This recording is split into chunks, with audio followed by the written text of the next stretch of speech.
El conflicto armado colombiano ha sido la mayor catástrofe humanitaria en el territorio occidental en 100 años, y uno de los lugares propicios para que éste se desarrollara ha sido el Guaviare por sus características geográficas. El 40% de la población del departamento ha sido víctima de este conflicto, pero no solo las personas sometidas a hechos victimizantes son las afectadas, también la naturaleza. En 2017, 38.200 hectáreas fueron deforestadas de los bosques selváticos, o sea, el 10% del territorio. Esto con el fin de proveer praderas para la ganadería y la siembra del cultivo ilícito. Entonces, con este precedente, el planteamiento que surge es cómo formar un vínculo entre territorio y población para que se reconozcan los valores e importancia de cada uno y se pueda encontrar un camino para la solución emocional de este conflicto. Por ello, se propone una arquitectura social con un centro comunitario en memoria del conflicto armado colombiano, para construirse en el municipio de San José del Guaviare, ya que es el nodo con mayor jerarquía social, económica y de movilidad en el departamento del Guaviare. Pero ¿cómo lograr formar ese vínculo? Pues con el concepto de estereotomía y tectónica se propone el desarrollo de esta edificación. De acuerdo con el postulado de Lucas Peries en su libro Estereotomía y Topología en Arquitectura, la aplicación del término nos ubica en nuestros inicios como especie, cuando el ser humano se impone sobre la naturaleza y transforma su entorno, para solucionar necesidades de cobijo, refugio y amparo frente al medio hostil. Las cuevas y cabañas fueron las primeras representaciones arquitectónicas de la humanidad. Las cuevas se caracterizaban por medio de excavaciones del suelo o las rocas, por ser bastante pesadas y sentir la protección por medio del espacio existente. Y las cabañas, en busca de imitar el nido de las aves, comienzan a enramar las cubiertas y formar un armazón de madera o un cierre textil con pieles, creando la protección a partir de los materiales del entorno.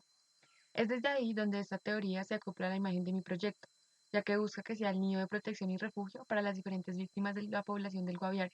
Entonces, para eso me remoto a buscar cómo surgen nuestros propios refugios como humanidad para poder extraer sus analogías principales. El proyecto está ubicado en la propuesta urbana junto al borde del río Guaviare, lugar estratégico ya que busca el correcto tratamiento y mejor uso del recurso natural, además de darle una grata bienvenida a los turistas. El centro comunitario es el remate visual de la calle Octava y el Parque de la Constitución del municipio.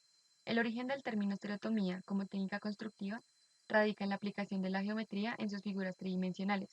Ejemplo de ello es la talla de sólidos tales como piedras, maderas o metales de diferentes formas y tamaños que conforman a su vez formas más complejas.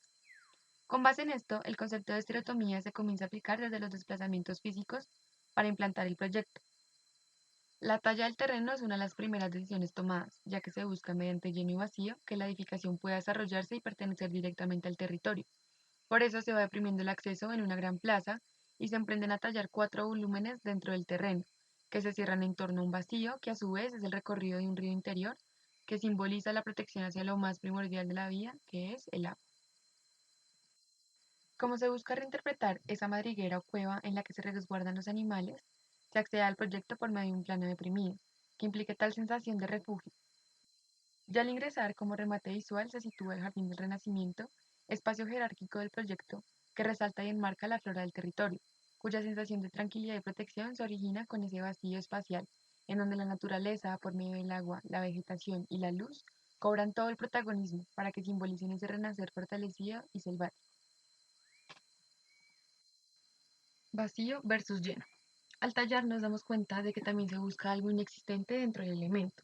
Es cuando surge el concepto de vacío, ya que hay carencia de material. La importancia yace en descubrir qué puede brindarnos ese pedazo de roca o madera más allá de su compatibilidad. Tallar un material, en este proyecto el terreno, consigue que la edificación pertenezca al territorio, que empieza a encajar como descubriendo algo que se escondía debajo de la tierra. Esta técnica logra inconscientemente formar vínculos entre los habitantes y el mismo territorio, porque perciben que no es una situación impuesta, sino que van haciendo. Es algo que pertenece a un lugar y no a otro, y que es específicamente diseñado para ellos. La tipología del proyecto se organiza desde unos volúmenes triangulares fragmentados por un camino de agua, donde se aprecia el vacío que enriquece el proyecto, porque por su medio la vegetación se extiende y los espacios interiores se iluminan desde el interior de la edificación, no solo desde las fachadas exteriores. En la búsqueda de este vacío con propósito, se generan perforaciones en cubierta para enmarcar la importancia de ciertos espacios que inviten a la reflexión y contemplación necesarias para las actividades internas. Así, ya la misma masa que nace del terreno empieza a fragmentarse para hacer un espacio habitable y confortable para los usuarios. Excavar para refugiarse. Los animales cavan agujeros en el piso para sus madrigueras. Los pájaros utilizan ramas y hojas para construir sus nidos. Entonces, ¿por qué no funcionar estas dos técnicas para crear un refugio a las víctimas? El objetivo principal al crear el centro comunitario fue obtener un espacio donde las víctimas se sientan protegidas, así que emplear las mismas técnicas instintivas de los animales no me pareció descabellado. Es por ello que se propone desde la estructura de este proyecto sumergirse en el territorio, tallar la superficie, pero para tener una configuración espacial tectónica, desde las columnas y fachadas se empieza a imitar la imagen y bifurcación de los árboles. Entonces los núcleos estructurales se plantean de tal manera que se ramifiquen para que no solo un tronco de madera laminada sostenga las placas y cubiertas de esta edificación, sino que una sola columna vincule varias piezas que trabajen conjuntamente y cuya composición represente enteramente la madre naturaleza. Vigas entramadas que simbolicen las mismas tácticas empleadas por los pájaros al anidar. De tal manera, ese árbol que se cae en la selva renace en este proyecto y empieza a volverse la cabaña primitiva que protege a las víctimas del conflicto. Las estrategias tectónicas a partir de las líneas verticales y los entramados de madera son las que predominan la forma e imagen de la arquitectura. Además de enriquecer la experiencia del usuario, transportándolo a esa figura de refugio natural e incluso beneficiándose bioclimáticamente de cada movimiento espacial, como lo son las sombras que refrescan el lugar, el poder jugar con las formas triangulares en cubierta para generar techos verdes que copien ese cobijo propio de la naturaleza, y una espacialidad interna con mayor cruce de corrientes de ventilación que regulen la temperatura dentro del proyecto. La edificación está zonificada en 6 áreas, que giran en torno al jardín central. La primera es atención a víctimas, donde el espacio busca proteger y tranquilizar a las personas por medio de la fluidez del agua y las visuales de la vegetación. Le sigue acción cultural y educativa, que como objetivo tiene brindar a sus usuarios diferentes espacialidades para que aprender y convivir sea más ameno y fácil. Le sigue acción comunicación, donde los espacios para el diálogo y debate buscan tener un ambiente pausado para encontrar un mejor acuerdo. En el área de documentación y registro, la luz y el silencio priman, logrando una mejor búsqueda e investigación, y es uno de los espacios en donde se tiene una visual interior completa de la edificación.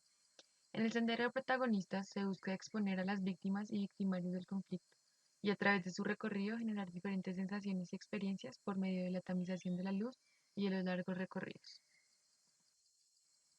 Son los materiales ligeros y livianos los que cobran protagonismo para el confort de la arquitectura en este clima cálido, permitiendo que el espacio se refresque y se armonice, como se busca que esa cueva pétrea y oscura que resguarda el interior se convierta más bien en vida y se comunique con el exterior.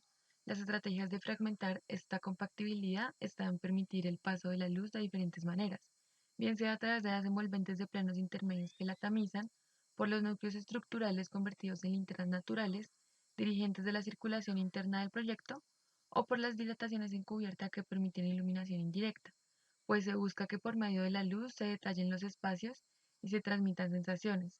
El objetivo es una continuidad de sombras donde cada espacio se identifique por un tamizado en especial. El agua y la vegetación le dan al proyecto tranquilidad visual, auditiva y sensorial, con la cascada de agua junto a los módulos emocionales, con el paso de las brisas a través de las hojas en los jardines, o con el canto de las aves que se sentirán atraídas por este ecosistema interno, que trata de incorporar la selva característica del Guaviare en su interior, otorgándole jerarquía e imponencia. En conclusión, saber de dónde y cómo surgen nuestros asentamientos pasados para buscar defensa frente al medio hostil me ayuda a utilizar técnicas y conceptos que puedo reinterpretar para lograr una mejor espacialidad e imagen de la arquitectura de la edificación. El concepto de estereotomía y tectónica caracteriza acordemente la idea de un centro comunitario, porque un proyecto que surge en el territorio y entiende tanto a sus habitantes como sus tradiciones y técnicas alcanza un vínculo invisible que inconscientemente logra que ellos se apropien de la edificación, transformándola en un lugar de reunión e identidad municipal. Por otro lado, la construcción de una edificación que a manera de estrategia compositiva jerárquica y como eje central utilice materiales propios de la zona, los moldee para el confort y adicionalmente disponga de recursos naturales como agua, vegetación, ventilación y luz natural, logra vincular a las personas con una sensación de tranquilidad y armonía. De tal manera, el centro comunitario tenga acogida entre los usuarios y fomente espacios de diálogo y reconciliación en su interior.